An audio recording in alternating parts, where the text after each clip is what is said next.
All right.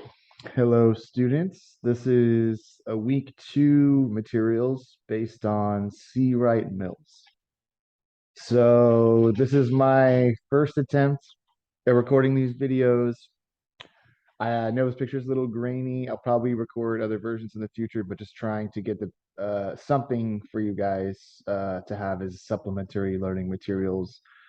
The PowerPoints are in each week labeled week one welcome materials. In the first module, I think it says welcome or week one, and then week two, week three, you just click, and then there's PowerPoints, and then there's going to be these recordings.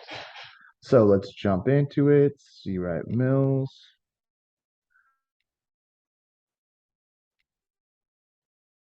Okay,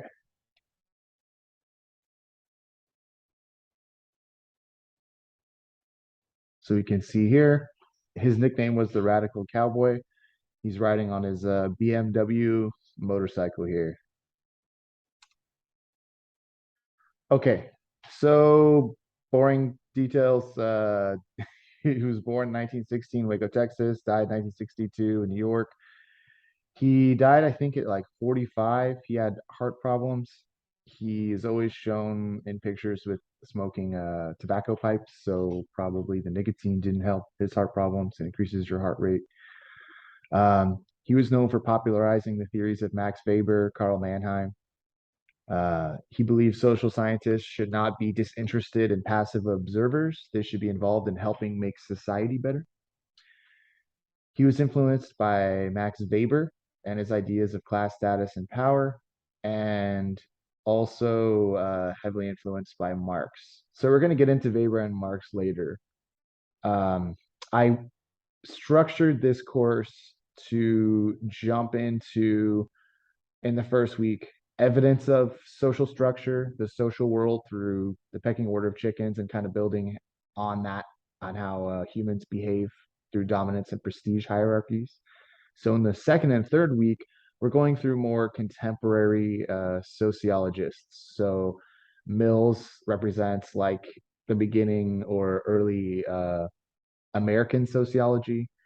And also next week, we're getting into, in week three, Peter Berger. So I just kind of want to, my rationale is social exists. It even exists in chickens. So you should believe me that exists with humans. And then here's two sociologists' ideas about sociology, social world, socially constructed world. I think this really gives you a more like insight into definition, and we jump right in to what it is. And then we're going to go into classic theory. So, anyways, Max Weber and Karl Marx are classical theorists. And even if you disagree with them in sociology, you have to learn them. You cannot get around it. I would argue it's impossible to understand anything unless you understand the classic theorists. That's why I want you guys to taste test them, have a little sample in this class. Okay, moving on. He was kind of a rebel. He argued and critiqued a lot of his colleagues. He critiqued the sociologists and popular sociology of the day, mainly Talcott Parsons. Um, and he found ways to rebel. He wore cowboy chaps. He didn't like wear ties a lot or like the normal professor clothes. He wanted to look more like a rebel. Um, and that's kind of what he was known for, but he kind of ostracized himself. In his time, as far as I know, he wasn't popular and was a controversial figure. It was towards the later part of his life, especially in the 60s, he became more popular with what people call the new left, like around the civil rights movement and more uh, leftist student movements going on. More left and liberal, what we think of as liberalism or neoliberalism. So he critiqued American society through his three main works: White Collar, Power Elite, Sociological Imagination. These are his main three texts.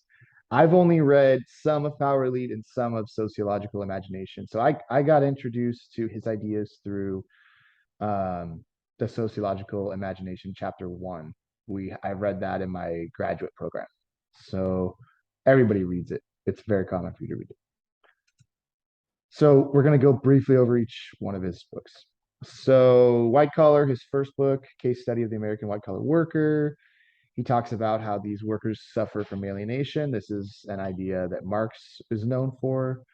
By working in a world dominated by salesman mentality. He also uses the word marketing mentality. He specifically says that this kindness and friendliness is forced upon people, and white collar workers have to behave this way, kind of like putting on a mask or a fake kind of personality, and their personalities become commodities. Um, he was working in a sort of university bureaucratic environment at this time, and his father was also an insurance salesman. So some people think this may have influenced his first book. The Power Elite, the main idea, we're going to go into a little bit more, but for now, it's United States government's controlled by a small power elite made up of people from corporations, government, military. They dominate the most powerful organizations in our country and industrial society. And he argues that it isn't this kind of cabal of supervillains, this is like group of like planned like takeover of the country. He just says it comes from this social structure of people that go to like expensive boarding schools and high school and then on to like Ivy League universities. They make, elite military schools. Um, and they just make social networks. And so I think it's important to touch on the fact that he emphasizes that this is like it benefits the power elite for common people to think that they're organized and control everything, and they don't, because of just flaws in human organization that's almost impossible. Okay, moving on. So where we are now, sociological imagination. Main idea, we're going to get into this more. He says it's the task of sociologists and sociology to understand the connection between individual lives and historical social forces. He critiques grand theory. He uses a lot of ideas of grand theory, but critiques a lot their writing style, their kind of obsession with statistics. I think he's kind of like critiquing his own education, maybe some of the things he had to do in his PhD or master's program. Um, he heavily critiqued the sociology of Talcott Parsons, um, and his obsession with observation and through measuring too much. So we'll go right into this. Or no, this is a little bit more of the summary. People who fail to cultivate the sociological imagination become robots, unaware of their social historical position, being trapped. We can escape this feeling of being trapped or being a cheerful robot, he says, by using reason, critical and reflexive thought to increase freedom. But rationality, you can think of this as like when somebody does something bad, they use rationality to justify it. So, um, I punched you in the face because you were acting like an idiot. You should act like less like an idiot so I don't punch you in the face in the future. Sort of like you use physical violence, you should have apologized, but you're using rationality to excuse this behavior.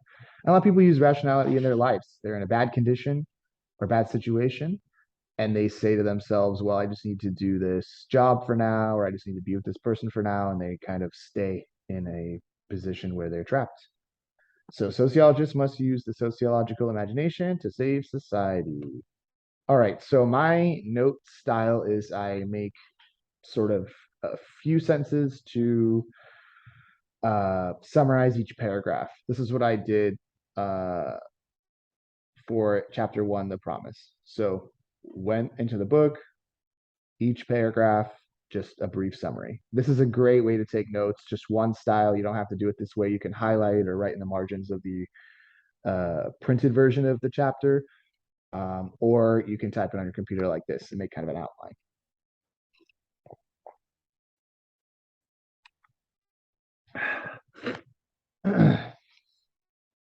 So, number one, paragraph one, individual private lives seem like traps. People seem like spectators who are powerless to outside forces, family, neighborhood, jobs. This is true. Think about friends or family or colleagues uh, that constantly complain about their life. And there's forces that are strong. If you're from a low income family or people that haven't been formally educated, they're going to kind of trash talk you trying to improve yourself, or people who have other experiences that are different, maybe because they feel insecure, maybe because misery loves company.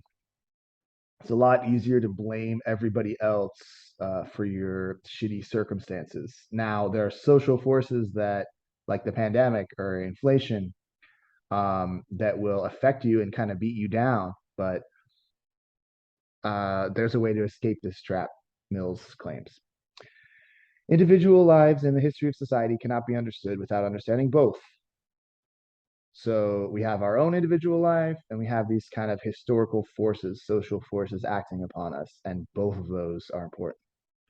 So if you're a poor farmer existing around like the late 1800s and industrialization is occurring, you might have a factory job against your will because that's where the money is and society's changing, right?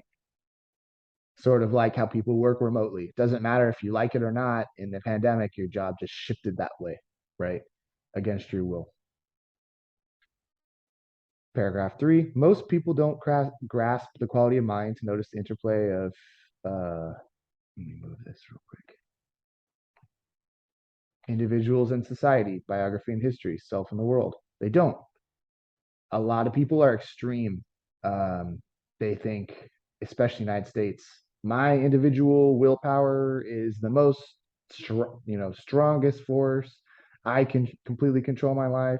Or, people are fatalistic, like no one's in control. There's a destiny I can't escape. Mills is saying there's both. The history that affects every individual is world history. In the underdeveloped world, traditions are broken. In the developed world, bureaucracy enforces its will with authority and violence. In the modern age, historical forces are moving faster and people are losing their orientation. People need more than facts or reason, they need the sociological imagination.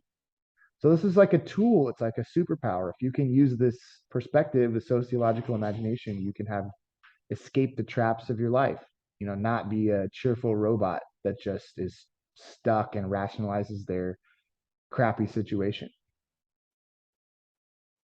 A person who possesses the sociological imagination can interpret the meanings of their own inner life and the social position psychology of others. First realization: locate one's place within one's historical period. We are living out a biography with a historical sequence. The sociological imagination allows us to grasp history and biography, skills of classic social analysts. Again, Marx, Weber, Durkheim. Uh, big three, we call them. The classical social analyst asks himself three questions. A, what is the structure of society? What are the characteristics of the social period we're living in? And who are the people prevailing in this period? What is the essential human nature of this time period? So let's pause and think about how this applies in our own life, right? We've heard people say that already right now, 2022, we have inflation, okay? We have a shift. Many auto manufacturers are making electric cars or hybrid cars. Nearly every car company has that. Housing across the world is more expensive. There's been like coordinated efforts by corporations to buy houses to get people to pay rent. What other things? The pandemic has become endemic. It's going to be with us for the rest of our lives. Climate change is happening. The workplace is getting more and more automated. There's more self-checkout lanes. There's self-ordering at fast food places. Kind of service industries changing. A lot of jobs are still remote. We've been forced to use more technology during the pandemic, begrudgingly. A lot of people don't want to do it. They had to become computer literate. They've survived so long without knowing how to attach a file to an email, and they're forced to learn that. Even younger people were forced to learn that who haven't had those skills before. So this is our situation: less resources, unstable climate, more technology, higher cost of living for everybody, right? Even if you have a degree, even if you make a fair wage, you still inflation, cost of rent, that's going to affect you, right? The sociological imagination is the capacity to shift from one perspective to another, political to psychological, to see the most intimate features of the human self and to see the relations between the two. The possessor of this imagination suddenly awakened, right? This is like I try to bring up in the first lecture. Okay, the differences between psychology and sociology. You have you were raised in a family, even if you didn't have, the traditional one, you a mother or father figure, maybe your grandparents, maybe you're in a group home. Those dynamics of your social structure, your whatever kind of family you had, affect your psychology, right? Your perceptions of yourself, your thinking, your consciousness. And you can't, in psychology, we would say, for example, let's say someone's depressed, right? It's this psychology might say, okay, well, there's this biochemical imbalance in your brain, and you need to take this, SSRI or other medication to uh, fix that chemical imbalance and go through therapy to learn how to cope. But oftentimes, you aren't looking at the picture of your social support, your family unit. Does that run in your family genetically? Do you live in a situation where you feel insecure because your father, your mother, your siblings act on you in a dominating way, in an aggressive way? What are their psychological issues, do they have other mental illness problems? Are there other social forces, your economics? Are you depressed because your family's living paycheck to paycheck? Are you depressed because your parents are divorced? Are you depressed because you're raised by your grandparents and they, have economic issues or other family issues? There's all kinds of issues. You're not alone. You're affected by your family unit, even if it's not the traditional family. And a lot of people don't realize that.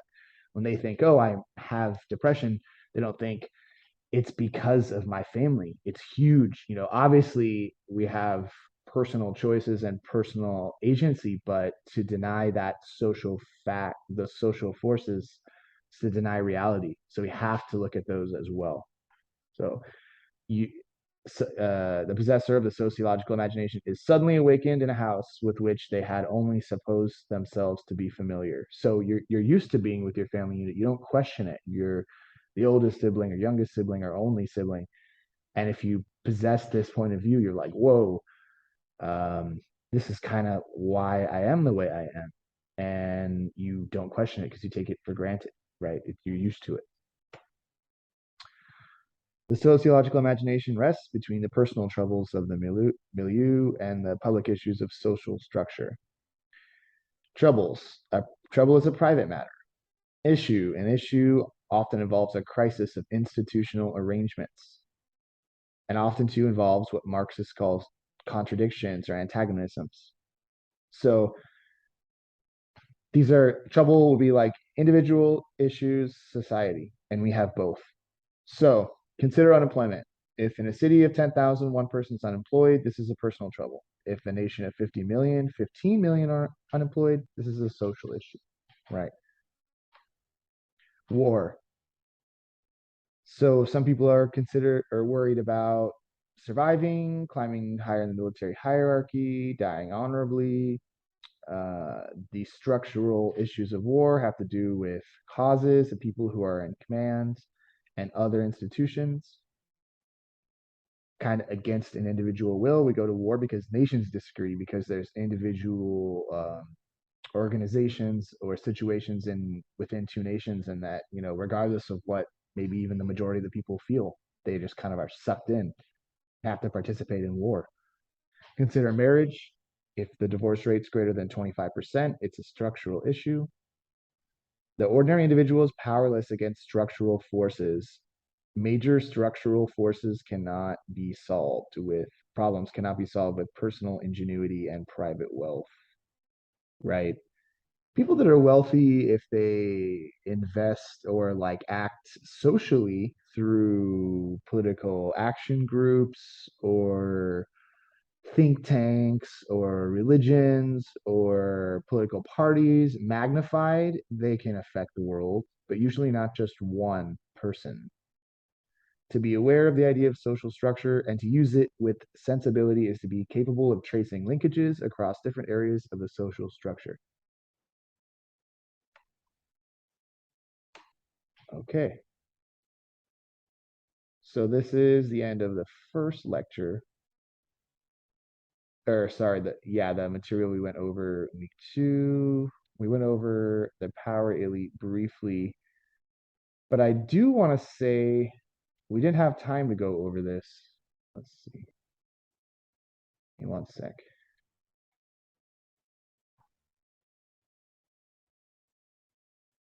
In sociological imagination, the appendix before the first chapter, there's an amazing article called on intellectual craftsmanship. I never read that before until recently. And Mills talks a lot about his process of how he wrote his books, his uh, sort of his whole method. He keeps a journal, writes all these ideas around. He even says random ones, conversations with strangers, dreams. He goes through a process of like reorganizing his notes, writes any idea of any potential research project, keeps his notes with him. Very, very interesting. Uh, very playful. He cautions people against using too thick of academic language. It should be entertaining, informative, or else he argues you don't understand the material. Very interesting. I encourage you to read that. I don't have time to add my notes for that, maybe in a future class, but I encourage you, those who are listening, to read the appendix before chapter 1. It's very interesting and really inspiring. Um, I've talked about my style of taking notes, and I think that that's one of the most important parts of learning in any environment. But this is another step. Um, we have different levels of understanding, and I'm not saying this completely right, but there's this idea of Bloom's taxonomy. It's kind of like a pedagogical idea, meaning like a theory of teaching and understanding and learning. And, on the lower end is just memorizing verbatim, right? We can repeat, but there are other higher abilities, synthesizing, um, shortening, contracting the information that you are claiming to learn, analyzing, sifting through the data, comparing it to other things. And then on the higher levels, it's creation of original ideas, through being exposed to what already exists in the field. And this is how you write an academic paper, right? You have to say the state of the field, the state of research, and then what yours is in comparison to how it, some things in common, differences, arguments with other theorists. Those are the higher levels of learning. And I think that on intellectual craftsmanship, that's what Mills's journal is. And it's so interesting. I highly, highly recommend you to check that out. So let's go to the Power Elites.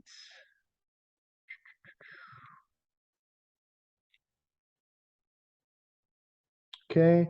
And I got these notes from, this is just a brief summary. It's not a line by line notes like the sociological or the promise, chapter 1 in the sociological imagination. And I got this from other YouTube videos. I mentioned them at the end, Wikipedia, and other random information I had. So briefly, this is a very brief summary. This book was heavily influenced by Karl Marx and conflict theory. And one of the biggest ideas of Marx that he mentions in, I don't know if it's the German ideology or Communist Manifesto, he claims that the dominating class controls the dominating ideas of that epoch, right? This is how power the power elite influences people. Think about the people who own, the most powerful corporations, who donate to or are active in the political world, right? And then the military just enforces those laws and rules that are created in the political world. But think about all the products we buy from those corporations, right? They are influencing our minds at every all times, right? Because those a lot of popular corporations own the news, right? The whole framework of many of popular ideas that we cherish or hate is that whole dialogue is created and maintained through the power elite, right? So let's say, a hot topic, abortion, right? It's such a polarizing issue. It's complex, right? But the fact that it is even a controversial issue, that's controlled and influenced by very powerful interest groups, right? People call it a wedge issue. It's meant to like distract and cause people to argue, right? When we really break it down, there are just hardcore social facts, right? I would say, and others would agree, that people have in every society, you can't stop people from having sex, right? That's why there'll always be prostitution. You could like make it the punishment for being a prostitute murder or torture, public torture. People are still going to do it. You can't stop it. The strongest, one of the strongest desires in the body is to procreate for a reason, for genetic diversity, right? To create a more favorable mutations to survive and thrive in the world, right? You can't stop that from happening. Drugs, you can't stop people from doing drugs. You never will. It's impossible. It will always exist. Abortion, people are going to be in a situation where they're pregnant, and I wish we lived in an ideal world where that was celebrated, where we had, more maternity leave in the United States. That it was great. I mean, we have a huge population problem. We're underpopulated. There's going to be a massive amount of population drop in the future. We need more people to have more babies. But unfortunately, because rent is high, because bills are high, uh, there's all these like existential threats like climate change and uncertain futures that people are afraid, right? And I don't blame them. So either, some people are forcibly, made to have sex through rape, or there's abortion that's necessary in those cases, incest, but also economics is a huge factor, right? And you have people who, how can you not see that side of the argument, right? Like you're going to be poor the rest of your life, or have a huge like, oh, you haven't finished high school yet, you're going to have a baby, like good luck. There are realities, right? Abortion exists. People will always get them. If you don't allow them access to medically safe abortions, then they're going to do it underground. You're going to cause more death of the mother and the baby. You can make it punishable by death, and people will still do it, right? People are going to do what they want no matter what. You can't stop people. It's only a matter of time. There's always going to be black markets and underground economy. Okay. So, but that whole frame of being so polarized, pro-life, pro-choice, pro-life, pro-choice, it's just this impossible problem that is made to make people upset, right? There's solutions, but the framework of argument forces people to be upset and polarized and not realize the reality. So that's not an accident, right? Certain political parties know that people will unite through antagonism and a common enemy, right? And they want to win votes that way, and they know that's what works, and that's why it's an issue, right? And both sides do this, okay? Um, that's more on the conservative side, the conservative strategy. A liberal strategy might be like identity politics. If you attack someone's individual idea, maybe their sexuality, maybe their gender, that's that's a warning flag and a rallying cry, right? You're not allowed to do that, and there'll be some like social action against that. So there's each side has these kind of like taboo, each political party like these kind of taboos that if you gravitate towards, there's going to be a recoil, there's going to be a reaction. Is that good? Is that bad? Whatever your opinion, you can't deny that that political party benefits, right? So through votes, and they're gaining more power, right? So Let's see. Marx's main claim, there's a struggle between the bourgeoisie, merchant class, and proletariat working class. And Mills's idea of the power elite, we're going to go more into Marx later. Mills's idea of the power elite were more complex. He kind of critiqued Marx and said that that was too simple. It's military, corporation, and government. And also in the United States, Marx was writing, some people criticize him of like the European condition, right? The American situation is a little different. And Mills says these power elite circles are unorganized, right? Also, that there's some social classes that can come into contact through things like a social club. Like a really rich person might join a social club, and then like kind of a lower middle class person, or maybe even upper lower class person can join. You know, maybe they're working construction, but they're at a social club with someone who's a millionaire entrepreneur, right? You're seeing this kind of like American social institutions, the social club, not quite being the same as in Europe, right? Maybe in Europe you have to be of like noble birth, and that's how you join a social club, and nobody can ever violate those rules. The United States, there's a little bit more intermingling, something that's different than a lot of the kind of feudalistic history of Europe, right? So in here we see these three areas, how they commingle, right? Corporate, military, and political.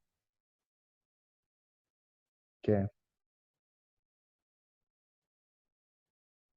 It's important to remember these are high levels, right? This isn't just like private, low level members of the military or secretaries at corporations. These are like CEOs, upper management, high level generals of the military. And some people might think that, celebrities, musicians, people that have maybe elite level, I would remind people these are just elite level wage earners, right? A sports star, maybe they're a millionaire, but they're not making as much as the owner of the sports team, right?